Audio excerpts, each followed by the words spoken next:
আসসালামু আলাইকুম দর্শক, আজকের এই ভিডিওতে অনলাইনে নতুন একটি পাসপোর্টের জন্য ঘরে বসে আপনি কিভাবে আবেদন করতে পারেন সেই বিষয়টা জানবো। পাশাপাশি কি কি প্রয়োজনীয় কাগজপত্র লাগবে, কত টাকা লাগবে, পাসপোর্টটা হাতে পাওয়া পর্যন্ত কি কি সতর্কতা রয়েছে, কিভাবে কি করবেন স্টেপ বাই স্টেপ আজকের এই ভিডিওতে পুরো বিষয়টা দেখানোর চেষ্টা করব। আশা করছি পুরো ভিডিওটা মনোযোগ সহকারে দেখবেন।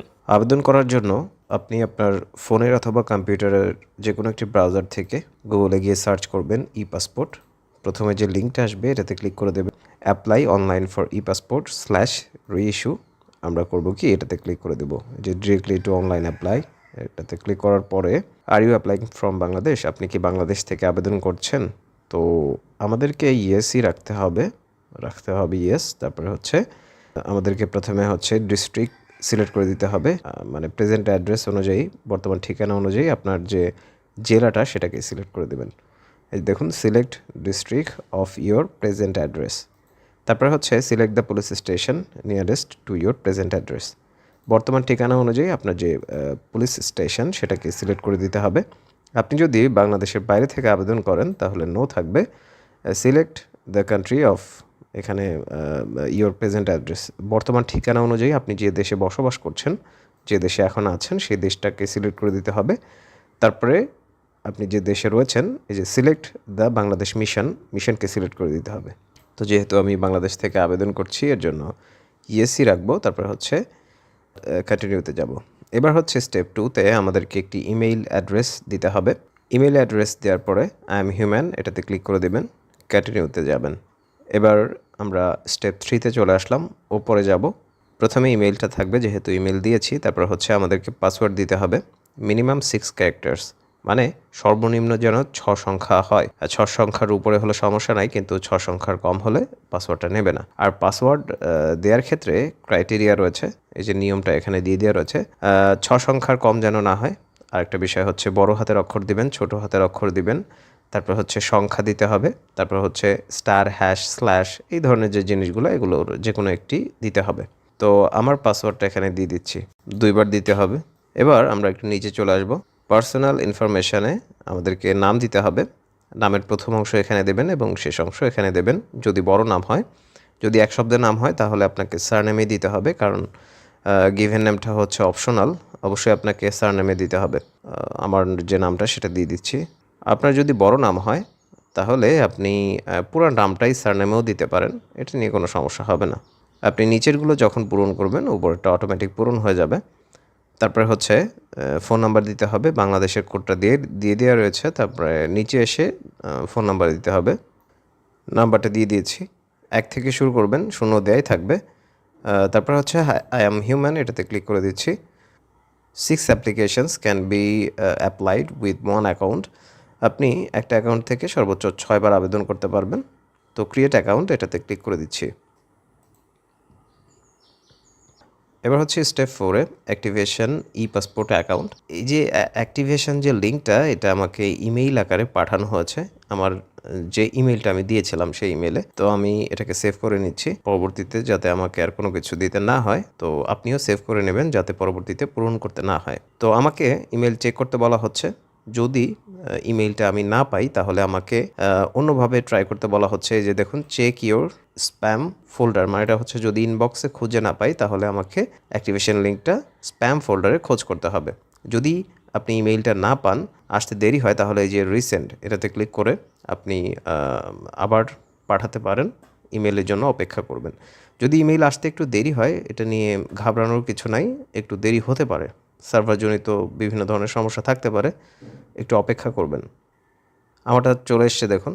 আপনি যদি না পান তাহলে মোড়ে ক্লিক করবেন এভাবে, এখানে দেখুন স্প্যাম ফোল্ডার, এটাতে ক্লিক করে আপনি এরকম ইমেইল আকারে পেয়ে যাবেন। তো আমি পেয়ে গেছি, আমি এটাতে ক্লিক করে দিচ্ছি। ক্লিক করার পরে এরকমটা আসবে। তো অনেকের ক্ষেত্রে দেখা যায় যে এখানে এরকম করে লাল হয়ে যায়, তো অনেকেই ঘাবড়ে যায় যে এটা কি হলো।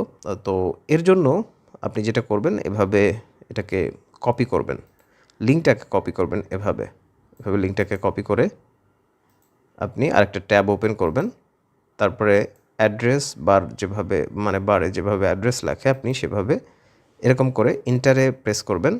যদি মোবাইল হয় তাহলে মোবাইল থেকে ওকে করে দেবেন, মানে একটা জায়গায় প্রবেশ করতে গেলে যেভাবে আমরা করি ওকে করে দেবেন, দেখবেন যে এটা অ্যাক্টিভ হয়ে গেছে। যদি এরকম লাল আসে আর যদি নর্মালি এরকম থাকে তাহলে আপনি এটাতে ক্লিক করে দিন। আর এই যে লিঙ্কটা এটার ভ্যালিডিটি হচ্ছে 24 ঘন্টা। 24 ঘন্টা পর আপনাকে আবার পুনরায় ইমেইল পাঠাতে হবে, রিসেন্ড করতে হবে যদি আপনি 24 ঘন্টার মধ্যে অ্যাক্টিভ না করেন আপনি আপনার অ্যাকাউন্টটাকে। তো আমি লিঙ্কে ক্লিক করছি। স্টেপ 4-এ ইওর অ্যাকাউন্ট ইজ অ্যাক্টিভেটেড। তো সাইন ইন আমরা এটাতে ক্লিক করছি। তো আমার ইমেইল এবং পাসওয়ার্ড যেহেতু আমি সেভ করে রেখেছিলাম আপনাদেরকে বলেছি, এর জন্য আমার কিছু করতে হয়নি, অটোমেটিক চলে এসছে। তো আই এম হিউম্যান এটাতে ক্লিক করার পরে সাইন ইনে ক্লিক করছি। তো আমার প্রোফাইলটা রেডি হয়ে গেছে। এবার হচ্ছে apply for a new E passport, আমরা এটাতে ক্লিক করে দিচ্ছি। তারপরে হচ্ছে আপনার পাসপোর্টটা আসলে কোন ধরনের পাসপোর্ট, টাইপকে সিলেক্ট করে দিতে হবে।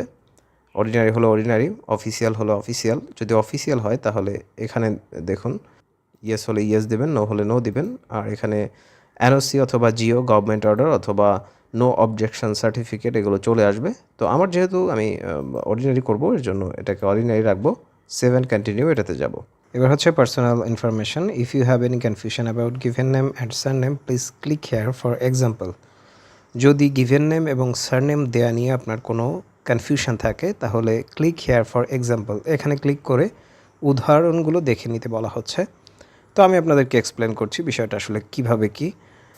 আই অ্যাপ্লাই ফর মাইসেলফ, যদি নিজের জন্য আবেদন করেন তাহলে এখানে ক্লিক করলেই আপনার যে নাম এবং কিছু ইনফরমেশন এখানে অটোমেটিক ইনক্লুড হয়ে যাবে, আপনাকে পূরণ করতে হবে না।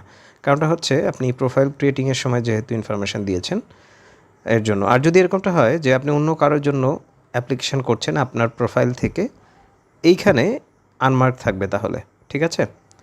আর জেন্ডারকে সিলেক্ট করে দেবেন, আমি মেল, এই জন্য মেল সিলেক্ট করে দিলাম এবং আমি আমার প্রোফাইল থেকেই অ্যাপ্লিকেশনটা করব, যার ফলে আমি এটাতে টিক মার্ক দিলাম। দেখুন আমার নাম চলে এসছে। তো এখানে দেখুন লেখা রয়েছে full name as per previous passport or NID/BRC, মানে হচ্ছে নতুন যদি আপনি আবেদন করেন তাহলে এই যে এই দুইটা অনুযায়ী আপনাকে এখানে পূরণ করতে হবে। যদি এরকম হয় যে আপনি রিনিউ করছেন তাহলে এই যে অ্যাজ পার প্রিভিয়াস পাসপোর্ট, আমাদের টপিক হচ্ছে নতুন আবেদন, এই জন্য আমি এটা অনুযায়ী আবেদন করব, আপনি এটা অনুযায়ী আবেদন করবেন। হয় NID, যদি আপনার বয়স 20 বছরের বেশি হয় তাহলে অবশ্যই NID লাগবে। আর যদি 18 থেকে 20 হয় তাহলে NID অথবা বার্থ সার্টিফিকেট যে কোনো একটি দিয়ে আবেদন করতে পারবেন। আর যদি 18 বছরের একদিনও কম হয় তাহলে অবশ্যই আপনাকে এই যে BRC অর্থাৎ বার্থ সার্টিফিকেট দিয়ে আবেদনটা সম্পন্ন করতে হবে। গিভেন নেম হচ্ছে যে নাম আপনাকে দেওয়া হয়েছিল, আর সারনেম হচ্ছে বংশীয় নাম, মানে যেটা আপনার সৈয়দ অমুক তমুক এরকম থাকে না, সেগুলা। এখন আপনার নামে যদি দুটো অংশ থাকে তাহলে প্রথম অংশ এখানে দেবেন গিভেন নেমে এবং শেষ অংশ সারনেমে দেবেন। এটাই হচ্ছে সব থেকে মানে সহজ বিষয়, সহজ বাংলায় বুঝতে গেলে আপনি এভাবে দিন। আর যদি আপনি বোঝেন বিষয়টা তাহলে তো আপনার মতো করে আপনি দিন। আর যদি এক শব্দে নাম হয় তাহলে নিচে দিতে হবে সারনেমে এখানে পূরণ করে দিতে হবে অমুক, হয়তো রহিম করিম, শুধু রহিম করিম, আগে পিছিয়ে কিছু নাই, তাহলে সারনেমে দিবেন। এখন আমরা একটু নিচে চলে আসব। নিচে আসার পরে প্রফেশন দিতে হবে, আপনি এখন কোন প্রফেশনে আছেন।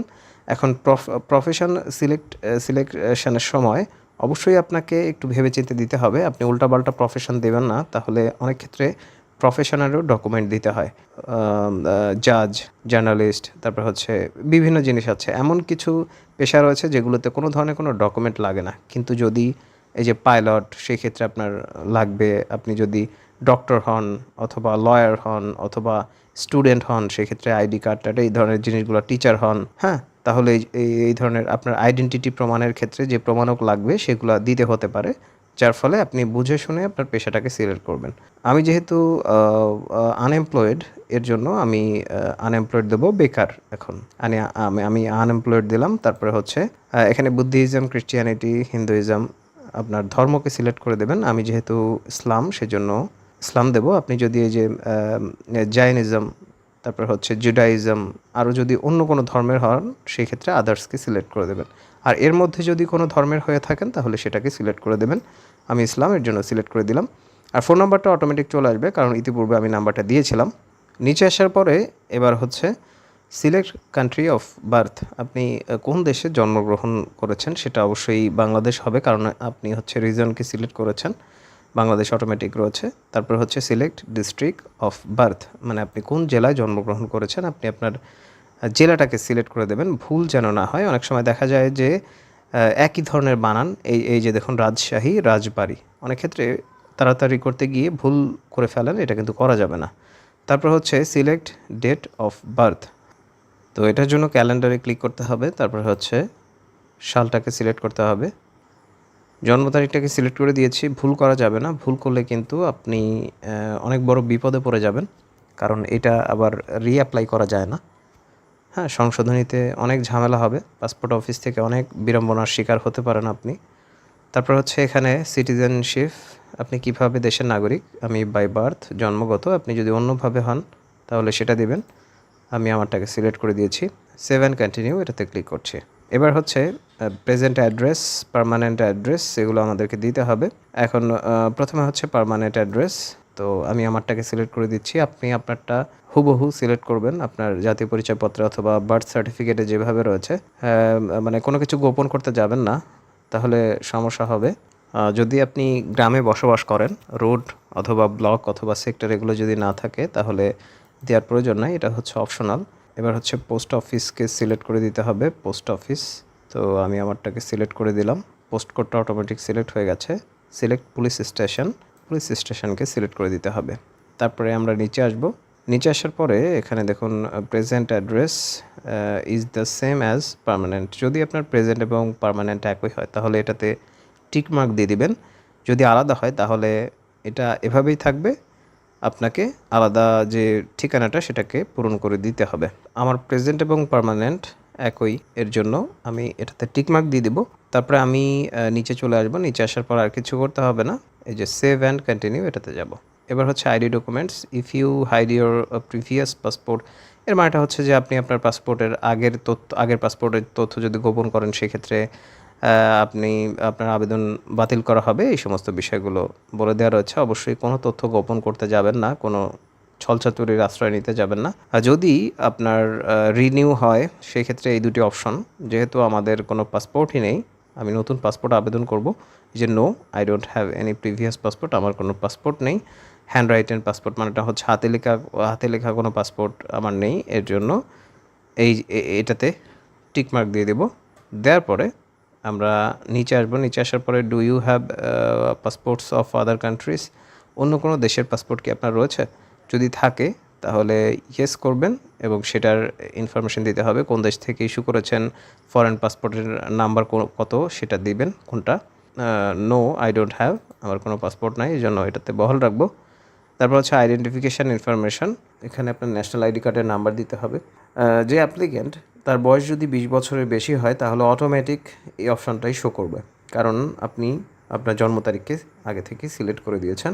যে অ্যাপ্লিকেশন করছে তার বয়স যদি 18 থেকে 20-এর মধ্যে হয় তাহলে এখানে ন্যাশনাল আইডি কার্ডের ইনফরমেশান দেওয়ার অপশন এবং বার্থ সার্টিফিকেটের ইনফরমেশান মানে বার্থ সার্টিফিকেটের নাম্বার দেওয়ার অপশন দুটোই থাকবে।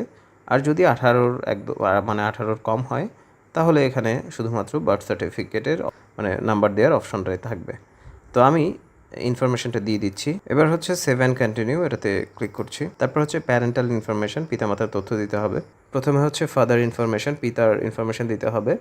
তো যদি আননোন হয়, মানুষের জীবনে এমন অনেক সময় হয়ে থাকে, অনেকের সাথে এরকমটা ঘটে থাকে যে পিতামাতার ইনফরমেশন হয়তো আপনার জানা নেই, সেক্ষেত্রে কী করবেন, এখানে আননোন দিতে পারেন, সেক্ষেত্রে কোনো সমস্যা হবে না।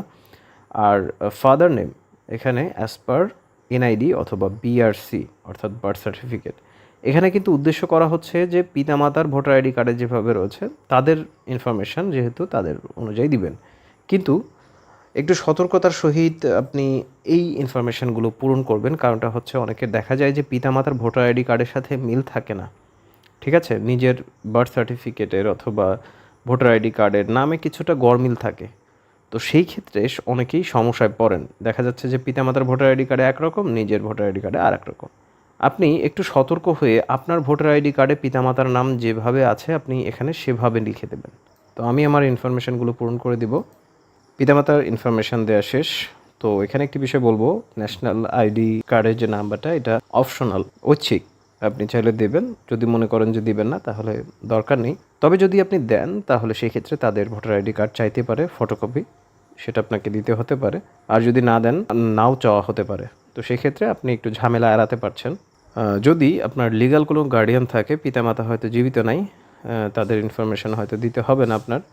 তার যে ভোটার আইডি কার্ড, যে আপনার আইনানুগ অভিভাবক এখন, তার ইনফরমেশন আপনাকে এখানে দিতে হবে। এটা অবশ্যই আনমার্ক করে দেবেন।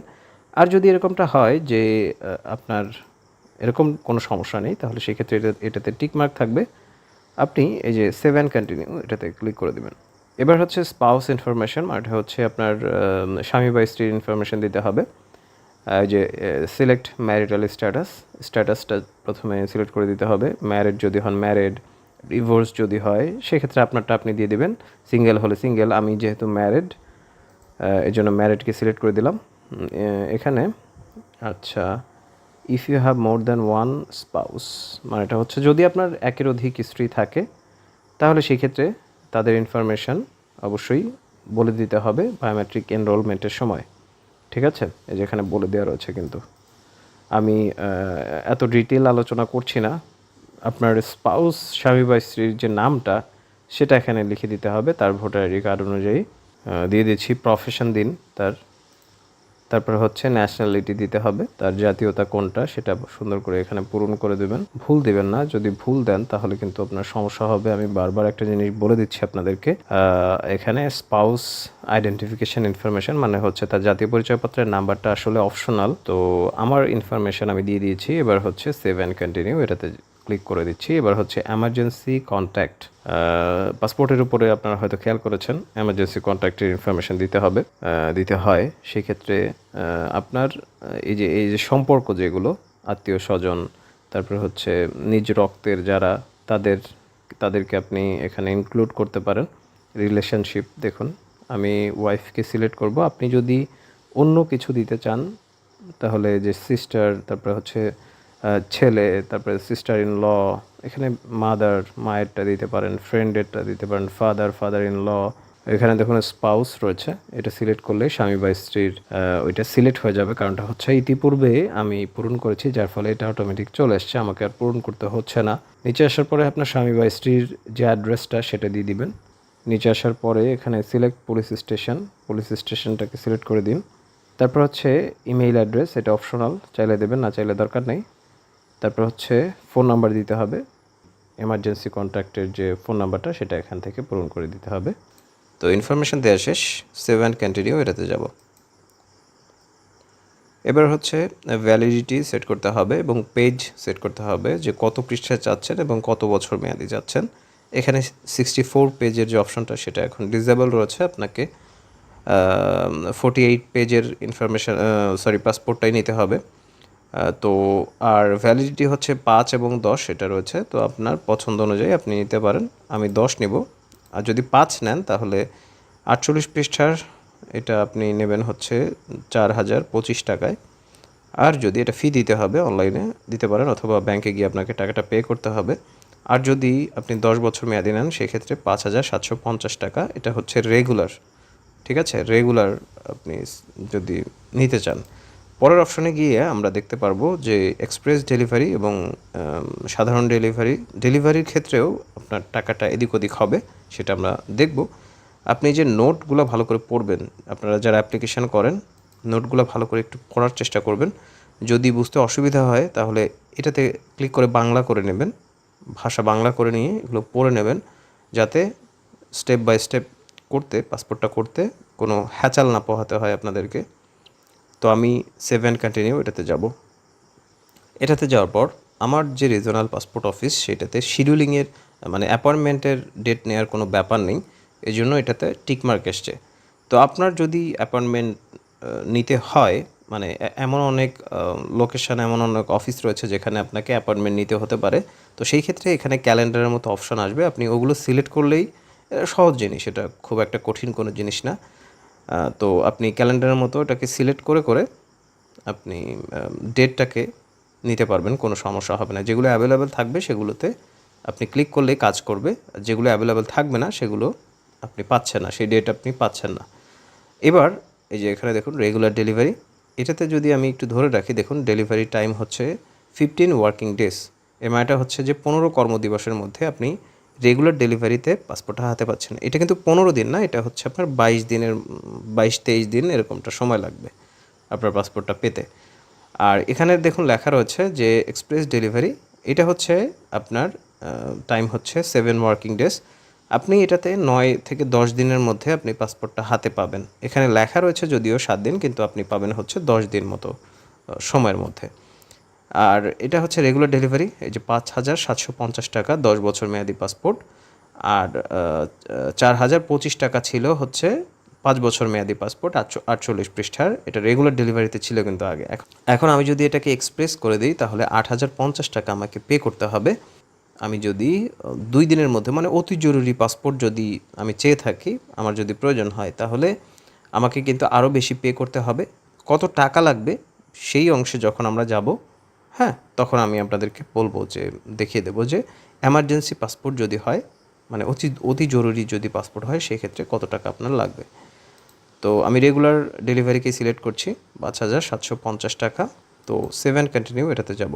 তারপরে একটা ওভারভিউ আসবে যেখানে আমার সমস্ত ইনফরমেশান শো করবে। ভালো করে দেখব যে আমার কোনোটাতে কোনো ভুল রয়েছে কি না। তো ইনফরমেশনগুলো দেখা শেষ। এখানে ডিক্লারেশন অফ কনসেন্ট, তো আমি শপথ করছি এখানে একটি মানে অঙ্গীকারের মতো, যে এখানে আমি শপথ করছি যে আবেদনপত্রের সকল তথ্য সঠিক, মানে এগুলো আপনি একটা অঙ্গীকার করছেন যে আমি কোনো ভুল তথ্য দিইনি। এটাতে টিক মার্ক দিতে হবে। তারপর হচ্ছে confirm and proceed to payment, এটাতে ক্লিক করে দেবেন।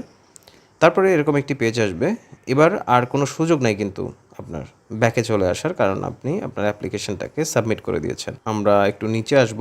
নিচে আসার পরে এখানে দেখুন দুটো অপশন রয়েছে টাকা পেমেন্টের। আপনি কিভাবে টাকাটা পেমেন্ট করবেন, এখানে অনলাইন পেমেন্ট আর হচ্ছে offline payment.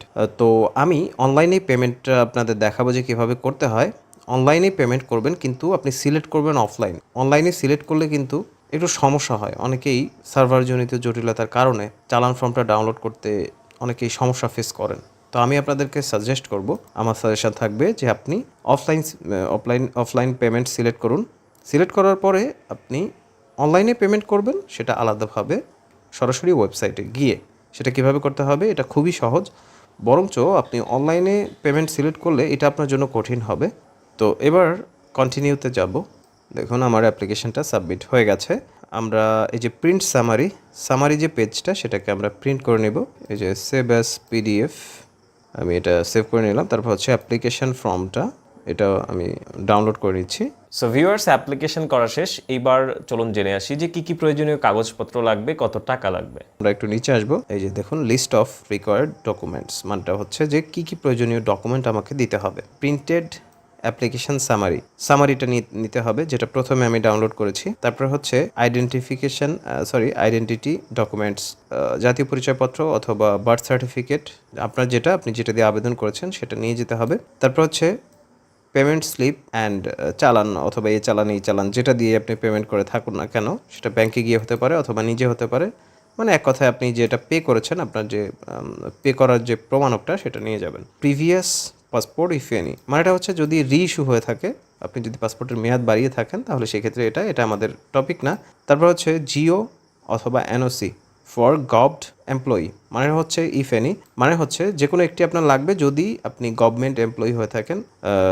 Jio government order অথবা এনওসি মানে নো অবজেকশন সার্টিফিকেট, এর যে কোনো একটি আপনাকে দিতে হবে। আপনার ক্ষেত্রে যেটা প্রযোজ্য আপনি সেটা নিয়ে যাবেন। তারপর হচ্ছে additional documents depending on application, আরও কিছু ডকুমেন্ট আপনার লাগতে পারে আপনার অ্যাপ্লিকেশনের ধরন অনুযায়ী। যেমন ধরুন যদি এমনটা হয় যে আপনি আপনার প্রফেশনটাকে ডক্টর সিলেক্ট করেছেন, সেই ক্ষেত্রে প্রমাণক লাগতে পারে, অথবা অন্য কিছু সিলেক্ট করেছেন, সেই ক্ষেত্রে আপনার প্রমাণকটা দিতে হতে পারে। তো ডিপেন্ডিং অন অ্যাপ্লিকেশন, এটা ডিপেন্ড করছে আপনার অ্যাপ্লিকেশনের উপরে। তারপর হচ্ছে প্রিন্টেড অ্যাপ্লিকেশন ফর্ম, মানে হচ্ছে আরেকটা যে ডকুমেন্ট ডাউনলোড দিলাম সেটা আপনাকে নিয়ে যেতে হবে। এর বাইরে আরও কিছু নিতে হতে পারে, যেমন ধরুন আপনার চেয়ারম্যান কর্তৃক যে সার্টিফিকেটটা, সেটা আপনার প্রয়োজন হতে পারে, সেটা নিয়ে যাবেন। পিতামাতার ভোটার আইডি কার্ডের ফটোকপি, এগুলো নিয়ে যেতে হতে পারে। আপনার জাতীয় পরিচয়পত্র দিয়ে আবেদন করে থাকেন, তার বাইরেও যদি আপনার বার্থ সার্টিফিকেট চাওয়া হয়, তাহলে সেটা আপনার লাগতে পারে। এবার আমরা দেখব পাসপোর্টের যে ফিটা। এখানে এই যে পাসপোর্ট ফি, এটাতে ক্লিক করবেন। এবার আমাদের এখানে দেখুন ইনফরমেশন রয়েছে, আপনি কোন কোন ব্যাংকের মাধ্যমে টাকাটা পে করতে পারছেন। এবং কোন কোন সুবিধার মাধ্যমে যে বিকাশ, নগদ, রকেট এগুলো উপায় এগুলো রয়েছে। তারপরে এখানে আপনি ক্লিক করে এখান থেকেও সরাসরি পেমেন্ট অপশনে যেতে পারেন। আমি দেখাচ্ছি। এখন regular delivery within 15 working days, এই যে এখানে দেখুন 21 কর্মদিবস, এই যে এখানে দেখুন বায়োমেট্রিক এনরোলমেন্ট ডেট হতে 21 দিনের মধ্যে আপনি পাসপোর্ট হাতে পাবেন। ঠিক আছে, মানে 22 দিন লাগবে আপনার। ওখানে যদিও 15 ওয়ার্কিং ডেজ লেখা ছিল, আমি আপনাদেরকে আগে বলেছি। তারপর হচ্ছে express delivery within 7 working days, এইটা হচ্ছে আপনার 10 দিনের মধ্যে। আমি পূর্বে বললাম মানে আপনার বায়োমেট্রিক এনরোলমেন্ট ডেট হতে, মানে যেদিন আপনি ফিঙ্গারপ্রিন্ট দিয়ে আপনার অ্যাপ্লিকেশন সাবমিট করেছেন সেদিন থেকে 10 দিনের মধ্যে। সুপার এক্সপ্রেস ডেলিভারি এটার কথাই বলছিলাম, সেটা হচ্ছে এমার্জেন্সি পাসপোর্ট যেটা, সেটার জন্য এই যে এখানে উইদিন 2 ওয়ার্কিং ডেজ, মানে হচ্ছে 2 দিনের মধ্যে বায়োমেট্রিক এনরোলমেন্টের টাইম থেকে, মানে ওই দিন থেকে পরের 2 দিন পর্যন্ত সময় লাগবে। আর গভর্নমেন্ট এমপ্লয়িজ যারা যারা সরকারি চাকরিজীবী, সেক্ষেত্রে তাদের জন্য একটু বেশি অ্যাডভান্টেজ পাবেন, সেই জিনিসগুলো এখানে বলে দেওয়া রয়েছে। তো আমরা নিচে আসবো, নিচে আসার পরে এখানে আমরা দেখতে পারি যে কত টাকা আমাদেরকে পে করতে হবে। এই যে ই পাসপোর্ট উইদিন মানে 48 পৃষ্ঠার 5 বছর মেয়াদি যদি হয় তাহলে রেগুলার হলে এত, এক্সপ্রেস ডেলিভারি হলে এত, সুপার এক্সপ্রেস হলে এত। তারপর হচ্ছে ই পাসপোর্ট 48 পৃষ্ঠার 10 বছর যদি হয় তাহলে 5750। তারপর হচ্ছে এক্সপ্রেস হলে এত, তারপর হচ্ছে সুপার এক্সপ্রেস ডেলিভারি হলে এত। তারপর ই পাসপোর্ট যদি 64 পৃষ্ঠার হয় 5 বছর মেয়াদি, সেটা ছিল না, অনেক সময় ওখানে অ্যানেবল থাকবে। তো আপনি যদি চান, যদি আপনি নিতে পারেন, তাহলে আপনাকে পে করতে হবে রেগুলার ডেলিভারিতে এত, এক্সপ্রেসে এত, আর সুপার এক্সপ্রেসে এত। আর এখানে দেখুন ই পাসপোর্ট 48 পৃষ্ঠার 10 বছর মেয়াদি, এটা যদি হয় তাহলে আপনাকে রেগুলারে এত, এক্সপ্রেসে এত এবং সুপার এক্সপ্রেসে এত দিতে হবে। দেখুন টাকার পরিমাণটা এখানে সুন্দর করে লিখে দেওয়া রয়েছে। আপনার বুঝতে যদি অসুবিধা হয় তাহলে এই যে বাংলা, এটাতে ক্লিক করে আপনি বাংলায় জিনিসগুলো ভালো করে বুঝে নিতে পারবেন। এবং এখানে দেখুন e passport fees for Bangladesh missions general applications, মানেটা হচ্ছে যদি সাধারণ অ্যাপ্লিকেশন হয় এবং দেশের বাইরে থেকে যদি আপনি আবেদন করেন তাহলে আপনাকে কত টাকা পে করতে হবে, সেই কী পরিমাণ পে করতে হবে সেই জিনিসগুলো এখানে রয়েছে। দেখুন রেগুলার 48 পৃষ্ঠার 5 বছর মেয়াদি $100 রেগুলার ডেলিভারিতে, এগুলো আপনি ভালো করে দেখে নিতে পারবেন যে কত ডলার আপনাকে পে করতে হবে দেশের বাইরে থেকে। এখানে হচ্ছে সাধারণ অ্যাপ্লিকেশনের জন্য কত টাকা দিতে হবে, আর যদি স্টুডেন্ট হয় অথবা লেবার হয় তাহলে সেক্ষেত্রে কত টাকা দিতে হবে সেই জিনিসগুলো এখানে দিয়ে দেওয়া রয়েছে। এবার আপনাদেরকে দেখাবো যে কীভাবে টাকাটা পে করবেন ব্যাংকে না গিয়ে। অটোমেটেড ই চালান অথবা এ চালান, এভাবে মানে এ চালান লিখলেও হবে, কোনো সমস্যা নেই। গুগল গিয়ে সার্চ করবেন, আমি আপনাদের সুবিধা। তো আমি এটাতে ক্লিক করছি, এখানে ক্লিক করলে সরাসরি নিয়ে যাবে, হয়তো আপনাদের বুঝতে অসুবিধা হতে পারে, তো সেক্ষেত্রে আমি এটাতে ক্লিক করছি। তারপরে এখানে দেখুন রেজিস্ট্রেশন ছাড়াই চালান এন্ট্রি করা যাবে, আপনি এটাতে ক্লিক করবেন, তারপরে এরকম অপশন আসবে। এখন এই যে এখানে দেখুন পাসপোর্ট ফি, এটাতে ক্লিক করে দেবেন। তারপরে হচ্ছে কত পৃষ্ঠার আপনি নিতে চাচ্ছিলেন, অ্যাপ্লিকেশানে অবশ্যই সিলেক্ট করেছেন, আমি 48 পৃষ্ঠার সিলেক্ট করেছিলাম, আমি আমারটা দিয়ে দেবো। তারপর হচ্ছে 5 বছর মেয়াদি 21 কর্মদিবস, 10 বছর মেয়াদি 21 কর্মদিবস, এটা এসছে, আপনারটা আপনি সিলেক্ট করে দেবেন। এখানে খুবই স্পষ্ট করে লিখে দেওয়া রয়েছে বাংলায়, এখানে অসুবিধা হওয়ার কথা না। তারপরে হচ্ছে গভর্নমেন্ট এমপ্লয়ি যারা এনওসি দেবেন সেই ক্ষেত্রে, যারা জিও দিবেন সেই ক্ষেত্রে, আপনার যেটা আপনি সেটাকে ভালো করে পড়ে নেবেন, সবগুলো পড়ে নিয়ে তারপর আপনি বুঝতে পারবেন যে আপনি কোনটা, আপনার ক্ষেত্রে কোনটা সিলেক্ট করতে হবে, এটা ভালো করে এখান থেকে পড়ে নিতে পারবেন, কোনো সমস্যা নেই। বাংলায় যেহেতু লিখে দেওয়া রয়েছে স্পষ্ট করে, যদি বুঝতে অসুবিধা হয় কোনোটা তাহলে আমাকে কমেন্টে লিখতে পারেন, আমি আপনাদেরকে বুঝিয়ে দেওয়ার চেষ্টা করব। এখানে দেখুন 21 দিনের মধ্যে আমি নিতে চাচ্ছি, এটা হচ্ছে 10 বছর মেয়াদি 21 কর্মদিবসের মধ্যে আমি নিতে চাচ্ছি, আমারটা আমি সিলেক্ট করে দিয়েছি, এবার ওকে করে দিচ্ছি। এবার নিচে আসার পরে যে ব্যক্তি বা প্রতিষ্ঠানের অর্থ জমা দেওয়া হচ্ছে সেই ব্যক্তি সিলেক্ট করে নিতে হবে, ব্যক্তিতে ক্লিক করলে এরকমটা চলে আসবে। জাতীয় পরিচয়পত্র অথবা জন্ম নিবন্ধন, আপনি যেটা দিয়ে আবেদন করেছেন সেটা আপনাকে এখানে দিতে হবে। অবশ্যই আপনাকে ভেরিফাই করে নিতে হবে, যাটা দিচ্ছেন ভেরিফাই না করে জমা দেওয়া যাবে না, এটা কিন্তু খুবই রিস্কি, টাকা কিন্তু রিফান্ড হয় না, মানে আপনি টাকাটা ফেরত পাবেন না যদি ভুল কিছু করে ফেলেন। তো আমি আমার জাতীয় পরিচয়পত্রের নাম্বার, জন্ম তারিখ, মোবাইল নাম্বার যেটা দিয়ে আমি টাকাটা পে করতে যাচ্ছি সেই নাম্বারটা দিব। তারপরে ইমেইলটা অপশনাল, চাইলে দিবেন, না চাইলে দরকার নেই। তো প্রথম তিনটা ইনফরমেশন আপনাকে অবশ্যই দিতে হবে। তো জন্ম তারিখ সিলেকশনের ক্ষেত্রে প্রথমে এটাতে ক্লিক করবেন, তারপরে ক্যালেন্ডারের মতো অপশন আসবে, এটাতে ক্লিক করা মাত্রই সাল আসবে প্রথমে, তারপর হচ্ছে অ্যারো চিহ্নতে ক্লিক করে করে জন্ম সালটাকে প্রথমে নিয়ে আসবেন। তো এটা হচ্ছে আমারটা নিয়ে এসেছি। এবার হচ্ছে মাসটাকে সিলেক্ট করে দেব, তারপর হচ্ছে ডেটটাকে সিলেক্ট করে দেব। তো আমারটা হলো কি না এর জন্য চেক এনআইডি এটাতে ক্লিক করে দিচ্ছি। তো দেখুন সংশ্লিষ্ট জাতীয় পরিচয়পত্র নাম্বার এনআইডি সিস্টেমে পাওয়া গিয়েছে, মানেটা হচ্ছে আমারটা ভেরিফাই হয়ে গেছে। নিচে আসবো তার আগে একটি বিষয় অবশ্যই আপনাদেরকে বলবো, যাদের এরকমটা দেওয়ার পরে যদি এরকম কোনো কিছু শো না করে, মানে জাতীয় পরিচয়পত্রের যে নাম্বারটা সেটা অবশ্যই স্মার্ট কার্ডের নাম্বার যদি হয় তাহলে একবারে নিয়ে নেবে। যদি আগের অ্যানালগ নাম্বার হয় তো সেই ক্ষেত্রে যদি না নেয় তাহলে প্রথমে যে জন্ম সালটা অ্যাপ্লিকেন্টের সেই জন্ম সালটা প্রথমে জাতীয় পরিচয়পত্রের আগে দিয়ে দিবেন, তাহলে দেখবেন যে এটা নিয়ে নেবে। এই ধরনের সমস্যাগুলো অনেকে ফেস করে থাকেন। তো এবার হচ্ছে আমরা এটাতে ক্লিক করব। এটাতে ক্লিক করার পর যে কোনো একটি ব্যাংকের গেটওয়ে ব্যবহার করব। নিচে আসার পরে এখানে দেখুন অনেকগুলা ব্যাংক রয়েছে। তো আমরা এখন সোনালী ব্যাংকের মাধ্যমে টাকাটা পে করতে চাচ্ছি, এই জন্য এই যে সোনালী ব্যাংক লিমিটেড আমরা এটাতে ক্লিক করব। ক্লিক করার পরে সেভ এটাতে যাব। তো এবার আমাদেরকে পে করতে হবে। টাকা হচ্ছে এত, নাম শো করেছে, তারপর হচ্ছে ব্যাংক রেফারেন্স নাম্বার শো করেছে, ইনভয়েস নাম্বার, কন্ট্যাক্ট নাম্বার। এই যে জিনিসটা এটাকে অবশ্যই স্ক্রিনশট দিয়ে রাখবেন, মানে সেভ করে রাখবেন এক কথায়, যাতে আপনি যদি চালান ফর্ম ডাউনলোড করতে অসমর্থ হন, মানে হচ্ছে সার্ভারজনিত জটিলতা অথবা অন্য কোনো কারণ হতে পারে, হয়তো বা কাজ করছেন সেই সময় একজন ফোন দিয়ে ফেলেছে, সেক্ষেত্রে সার্ভারজনিত জটিলতা আসতে পারে। এগুলো দিয়ে আপনি আপনার চালান ফর্মটা ডাউনলোড করতে পারেন। এখানে টাইম উঠছে, এই টাইমের মধ্যে আমাকে টাকাটা পে করতে হবে। এখানে কাউন্টডাউন চলছে দেখতে পাচ্ছেন। তো আপনি এখানে বেশ কিছু ওয়েতে টাকাটা পে করতে পারেন। এখানে কার্ডস রয়েছে, ভিসা, মাস্টার, এগুলা মোবাইল ব্যাঙ্কিংয়ের রকেট, নগদ, উপায়, এগুলো রয়েছে। সেলফিনের মাধ্যমে করতে পারেন। ইন্টারনেট ব্যাঙ্কিংয়ে এখানে দেখুন এমটিবি, তারপর হচ্ছে সাউথ ইস্ট, এগুলো রয়েছে। তো মোবাইল ব্যাঙ্কিংয়ের মাধ্যমে এবং বিকাশের মাধ্যমে আমি টাকাটা পে করতে চাচ্ছি। বিকাশের মাধ্যমে যেহেতু আমি টাকাটা পে করতে যাচ্ছি, সমস্ত ইনফরমেশন এখানে শো করেছে। আমি কনফার্মে ক্লিক করছি, পে উইথ বিকাশ এটাতে ক্লিক করব। এটাতে ক্লিক করার পরে এরকমটা আসবে, তারপর হচ্ছে বিকাশের যে নাম্বারটা সেটা দিয়ে দিব। কনফার্মে ক্লিক করছি, তারপরে আমার বিকাশ নাম্বারে একটি পিন যাবে, চলে এসছে। কনফার্মে ক্লিক করছি, তারপরে আমার বিকাশের যে পিনটা সেটা দিয়ে দিব। এবার কনফার্মে ক্লিক করতে হচ্ছে আমাকে, তারপরে আমাদেরকে একটু ওয়েট করতে হবে। তারপরে এরকম একটি চালান ফর্ম আসবে, আপনি ওপরে ক্লিক করে ডাউনলোড করে নিতে